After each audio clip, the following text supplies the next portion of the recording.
So, you know, because some people like against the idea of having an Islamic school, period. They say, well, you should integrate. Do you think there is a problem between integration and having children raised in Islamic schools or, you know, educational centers that are faith-based? I don't think so at all. I think that children who are in Islamic schools have the ability to go out and to know the community. Many of the children in the school that I teach at are involved in programs outside of the school that have non-Muslim children that they interact with and so on. And I think that the identity that the schools give to the children is quite valuable, and that they can develop that in an Islamic school, and they might not be able to outside of that school. Now, the reality of Muslims, of course, post 9/11 is known. It's not easy. Of course, it's very challenging. And you being involved in different, outside in the education field, inside the campus, programming, putting programs together, events, lectures, and this.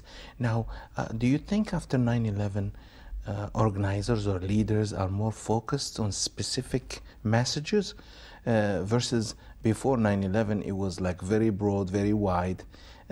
What's your take on this comparison between before and after 9/11, or you don't see that as a mark there in history? I think that post 9/11, the Muslim community and leaders in particular are much more careful about being very open to the community, and also spreading the message that we want to be connected to the community. We want to know our non-Muslim friends and neighbors very well, and we want them to know us very well. And I think that we're conscientious about passing this on to our children. And I think that it was almost like a wake-up call that this is absolutely necessary living here in North America, that we can't afford this ghettoization of the community. Now, you said something interesting. You said passing to our children. Don't you find that there is a break between the older generations and younger generations? You know, in our reality, in our centers, in the reality of the Muslim communities, and I like to use the plural because this is the reality, that we are very different communities, very diverse. People think there is a Muslim community, but that's a false assumption. But my question here, do you think there is a break? And if there is a break, what are the ideas or the points you would suggest to overcome that?